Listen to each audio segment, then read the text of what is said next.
خطبہ نمبر 2۔ امیر المومنین حضرت علی علیہ السلام نے صفین سے واپس آنے پر خطبہ ارشاد کرتے ہوئے فرمایا: بسم اللہ الرحمن الرحیم۔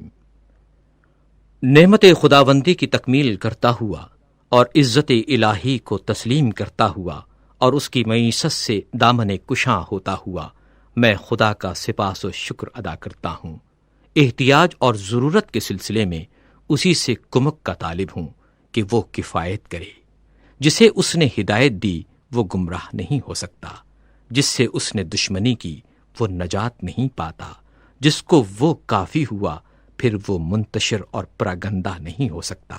بلا شبہ شکر کا پلہ سب سے گراں ہے اور سب سے اچھا سرمایہ ہے جو جمع کیا گیا، اور میں شہادت دیتا ہوں کہ خدا کے سوا دوسرا کوئی معبود نہیں، وہ ایک ہے اور اس کا کوئی شریک و ہمتا نہیں۔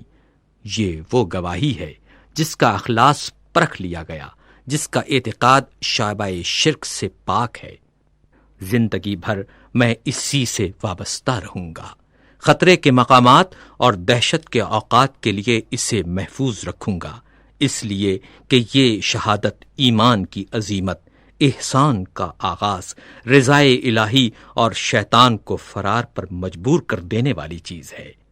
نیز میں گواہی دیتا ہوں کہ محمد صلی اللہ علیہ وآلہ وسلم اللہ کے بندے اور اس کے رسول تھے، جنہیں خدائے بزرگ و برتر نے دین مشہور اسلام، علم معصور، کتاب مستور، نور ساطع، ضیاء العم اور حکم محکم کے ساتھ بھیجا تاکہ شبہات برطرف ہوں اور کھلے ہوئے واضح اور محکم دلائل سے حجت کی جا سکے۔ آیات قرآن سے تنبیہ امم ماضیہ پر عذاب الہی سے ڈرائے، اس کا مقصد حاصل ہو۔ لوگ ایسے فتنوں میں مبتلا ہو گئے کہ دین کی رسی پارا پارا ہو گئی، ایمان و یقین کے ستون متزلزل ہو گئے، اصل دین اخلاقی مسئلہ بن گیا اور کار دین دھرم و بھرم ہو گئے۔ فتنوں سے بچ نکلنے کا راستہ تنگ اور راہ ہدایت پر آنے کی راہ تاریک ہو گئی، ہدایت گمنامی ہو گئی اور کوری و گمراہی عام ہو گئی، خدا کی نافرمانی کی گئی، شیطان کی مدد کی گئی، ایمان بے یار و مددگار رہ گیا، اس کے ستون گر گئے، آثار و نشانات بدل گئے، اس کے رستے خراب اور راہیں نابود ہو گئیں۔ لوگوں نے شیطان کی پیروی اختیار کر لی، اسی شیطانی راستے پر قدم فرسائی کرنے لگے، اسی کے سر چشمے پر ڈیرا ڈال دیا۔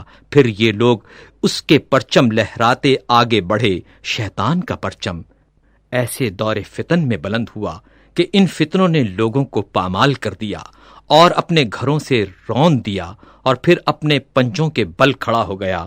تو وہ لوگ ششتر و حیران کھڑے ہیں، یہ نادان لوگ وہاں فتنے میں گرفتار تھے جو دنیا کی بہترین جگہ ہے، مکہ۔ البتہ اس کے ہمسائے اہل مکہ بدترین ہیں، جن کا خواب بے خوابی اور جن کا سرما چشم گریا ہے۔ یہ سب کچھ اس سرزمین پر مکہ میں ہوا جہاں دانا کی زبان بند اور نادان باعزت و ارجمند ہیں۔